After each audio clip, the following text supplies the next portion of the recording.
Hello everyone. In this video, we'll talk about SO UNS stock and key levels to watch May 2026.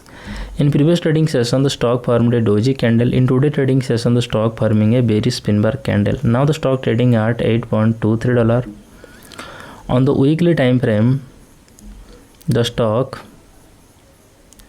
breakout its trend line, made a high of $10.12. On the daily time frame, the support level is $7.78. If the price goes below $7.78, it could test $6.25. The key resistance level is $8.93. If the price breaks above $8.93, it could test $10.12. That's my view on SO UNS stock today. If you found this helpful, please subscribe for more updates. This video is for educational purposes only, not financial advice. Always do your own research before investing. Thanks for watching.